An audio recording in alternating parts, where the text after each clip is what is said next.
Alright guys, international students landing in Canada for the first time. What to pack? What can you expect at the landing? What are the kind of documents that will be required when you are entering Canada for the first time? What kind of stuff that you should pack? Are there any important documents that you must not forget? Well, in this video, we will answer all of those specific questions pertaining to all international students who will be landing for the first time in Canada. This video is going to be really important and informative for you. Please be tuned till the end. My name is Sahil.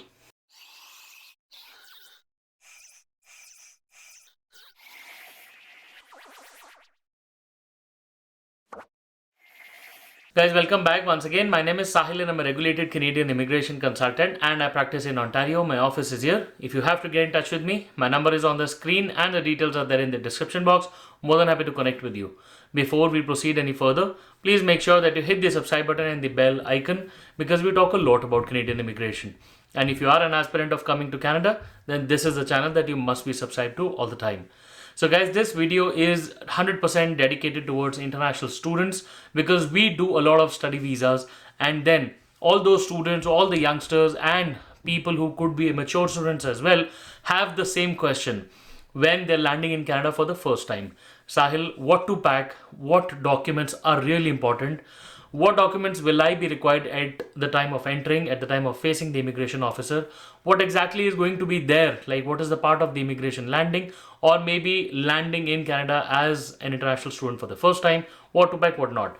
Well, in this video specifically, we will be answering all of those questions. Now guys, first let's look at the important documents that you must have handy at the time of your landing in Canada as an international student. Now guys, first and most important is going to be your passport and the visa that you must carry in the passport. Now the visa could be the stamping that has been done on the passport or the ETA if you are from a visa exempt country. Now the second is going to be the port introduction letter that you must have received upon the successful approval of your study permit application or the study visa application. Next is going to be your letter of acceptance, which you will get from the college, and that should be an unconditional letter that you would have received or your university that would have given you. Along with that, you have to carry the fee receipt that you did submit to IRCC when you were applying for your college or for your study visa with IRCC. The next is going to be your GIC documents if you are traveling for a country that is required to have a GIC. Okay, if you are a part of the SDS study stream, have those GIC documents.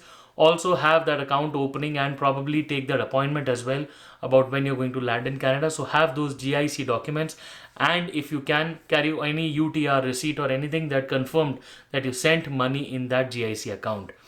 Next is going to be your proof of funds. Very important for you to carry the proofs that you will be required to show at the border to the officer. It could be your net banking that you should have active at that time, could be your latest bank statements taken out at the time of flying to Canada, could be a balance certificate as well. Have all those details and all those proofs of funds ready. If you have shown any gift deed or any other document when you were applying for your study visa, have that handy. Do carry the originals in your kit that you will be required to show at the time of entry. The next would be your original IELTS or your language test exam. The results of those language tests, have those ready in the originals if you have. If you have given any test that does not give you any originals, do have that in the digital format and also in the printed format. Okay, have that handy with you. The next would be all and any documents that you use at the time of application of your study visa. For example, could be your marriage certificate, birth certificate, or maybe your vaccination card, your vaccination proof, especially your medical test result. The upfront medical, if you did submit, have that handy with you. Okay.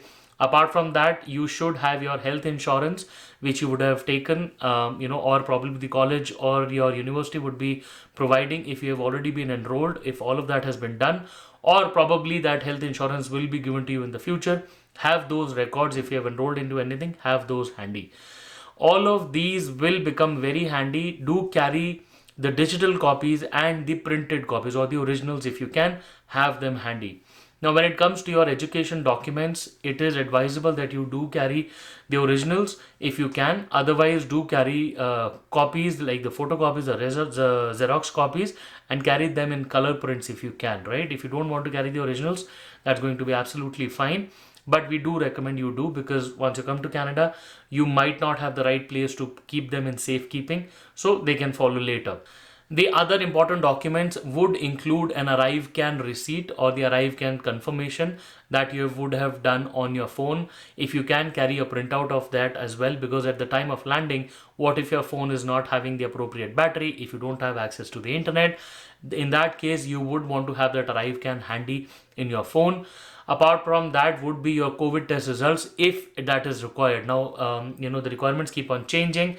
Do give a good check on your country with regards to entry requirements for Canada, and see if a COVID, a negative PCR test or any such test in the future is required for entry. Very important is going to be your vaccination certificate for COVID especially. Do have them. If there is a QR code on it, do keep a printout of it. Okay. Apart from these documents would be your other, random documents, like for example, your any medical prescriptions, any medical records, any immunization records, maybe a marriage certificate, like I told you earlier, a birth certificate, all such documents which would or might be important in the future or at the time of landing, the officer might want to have a look at.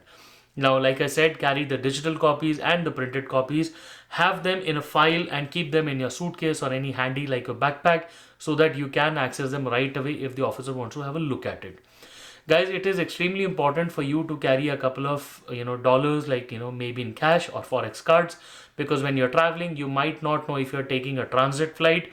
Do check in advance what kind of currency is collected at the airport. If it's a direct flight, it might not be that big of an issue, but if it's a connecting flight, then you might require all of that, right?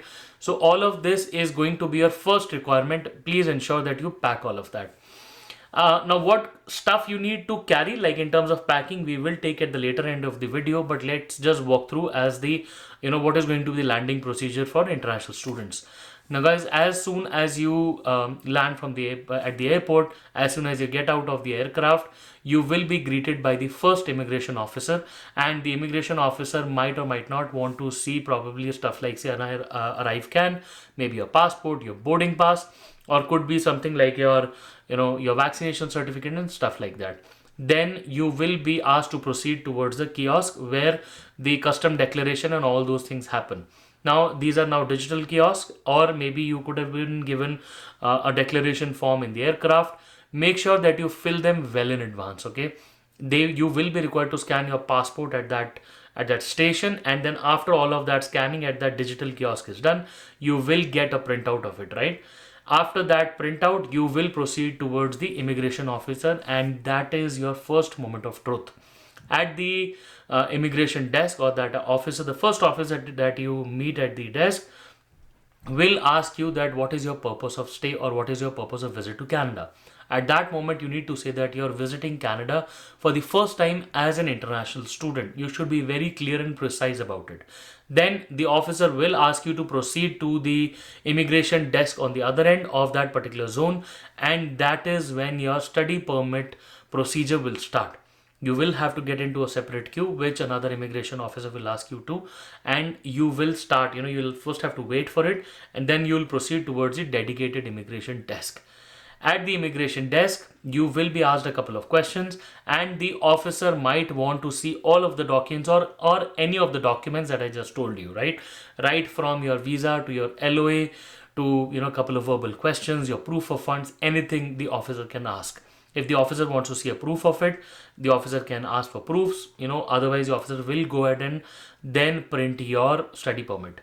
Do not leave the counter or the station without reading through the study permit. Please make sure that all the spellings are correct, all the dates are correct, and then has the officer imposed any specific conditions on you. Now, for example, the study permit might be printed where the officer says that you're not allowed to work part-time, right? You can definitely question the officer on the spot and then say that, okay, why are you not allowed to work? Or probably is there an error in the printing of the study permit? If you require a co-op work permit, you must ask the officer on the spot. And if your course requires a co-op, there will be a letter that you will be receiving from a university or the college. Be sure to carry that letter and give that letter to the officer. The officer will print a co-op work permit on the spot and give it to you. Guys, usually what we have seen that students are in a lot of a hurry and usually very, tense, nervous, and forget to check their study permits. Once you leave that station, it is going to be very hard once you enter Canada, and then to get fixed, everything fixed, it's going to be very cumbersome and time consuming. When you are at the counter, take your moment, read through the permit, read through what the officer has given you, or probably understand what the officer has to say properly and clearly. If you don't understand anything, do ask the officer. They're not in a rush because they have to deal with you on that spot. Once you've received your study permit and you're satisfied, then you might have an active Service Canada office right next to it. There is a separate zone. If that's open at that moment, do not forget to take your SIN number at the airport.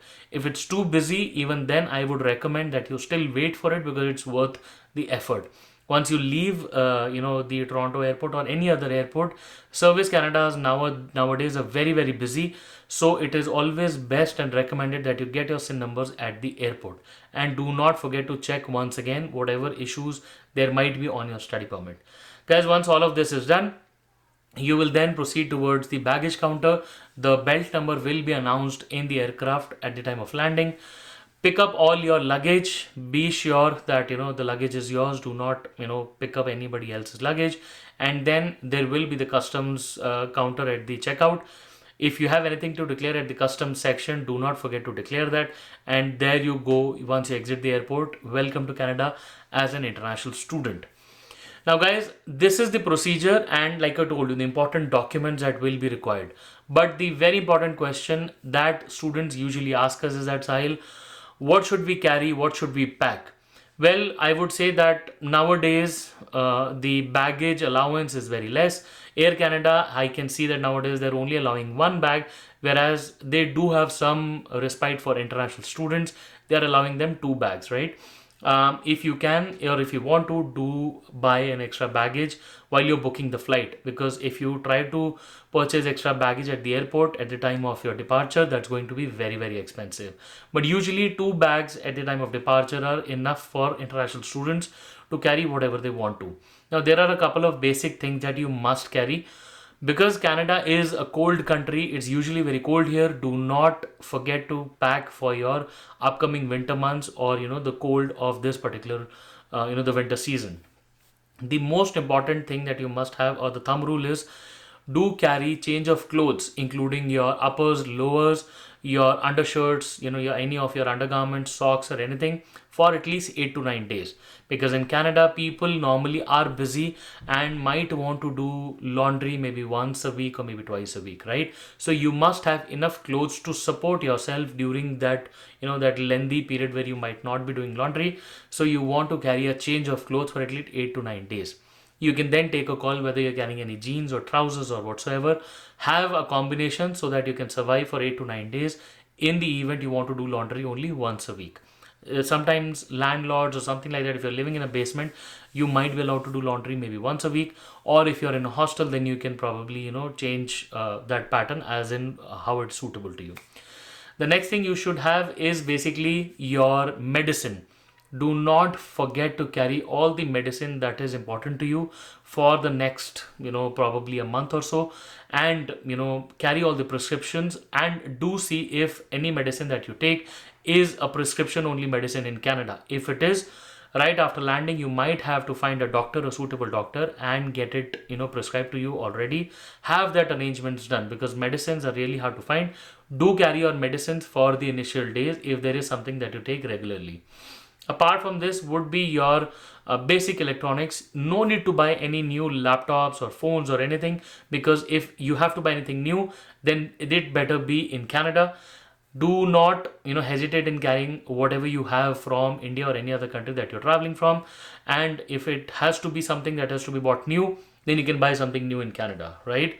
Do not pack batteries or power banks in your check-in baggage. Do have that handy in your carry-on baggage only. Apart from this, a very important thing that all students must carry is a professional suit, or maybe any professional change of clothes, just in case if you have to visit employers for interviews or maybe attend any professional events. A lot of students don't do that, and then they have to buy expensive clothes when you're an international student in Canada, things could get pretty expensive. Apart from this, do not forget to carry your traditional clothes, maybe one set, because you do have some cultural events every now and then at that time you might find yourself scrambling for any traditional clothes if you have an event to attend to. Guys, when talking about expensive jackets or whatsoever, do not carry heavy jackets or any bed changings or bed linens or whatsoever, because jackets from your back home will probably not work here. So no need to go shopping and buy something new, because in Canada you can find good sales during Black Friday or whatsoever, every season of sale. You can buy good stuff here, and especially the winter jackets and winter boots. They're extremely important. Do carry money for that, because you have to invest in a good jacket, you have to invest in a good shoe, so that when you are an international student, if you have to take the bus or anything, you have good shoes and you can survive the winters really easily. Otherwise, without that, it's going to be very, very tough for you. So do have spare money for your winter jackets and your winter boots especially. Make sure that once you enter Canada, do not forget to buy good thermal leggings, because we do tend to cover our upper part with a good jacket, but usually the legs are left with only a jeans to cover or probably something else, and then it can get very cold if you do not have a car to support yourself during the winters. Guys, these are some important things that you must keep in mind if you are landing in Canada for the first time as an international student. For a lot of students, it can be a cumbersome journey. It can be a first time outside their home country. We do understand that you require a lot of help. So it is always recommended that do get in touch with as many people as you can. For example, friends and family who might already be in Canada, and see where you're going to stay. Because if you don't have a place to stay, then you will be in for a surprise, because the first few days could be a lot tiring and very expensive. If you're trying to stay in a hotel or an Airbnb, then that things could get expensive. You can use Facebook Marketplace or probably an app like Kijiji, or get in touch with some realtors here who could help you find rented accommodation. You do have International Student Center in all the colleges, where these international student ambassadors will be able to help you. Do use LinkedIn and Facebook to find your colleagues from your school or your college on these social media platforms. They do have WhatsApp groups as well. So every now and then they keep on sharing these important accommodations and rented place and probably things to buy, any used goods or anything. They're very helpful. So do join these community groups, these WhatsApp groups and these Facebook social media groups. They are very helpful, and these are the people who've actually studied in your courses and give you real-time experience. They probably have some accommodation that they're leaving, which you could take up in their place. So all of these groups and all of these communications are extremely important, and also for the future purposes, they can be your networking groups as well. Guys, we definitely know that it can be very difficult for international students, so we try our best to help you out. If there is anything missing in the videos today, do not forget to comment in the comment section below, because a lot of people who will be watching this video will require additional support, and if you can, definitely feel free to offer that in the comment section. Guys, we hope the video was helpful today, gave you much information in your upcoming journey for Canada. For all of you guys, we wish you all the best, and we really hope to see you soon in Canada. All the best.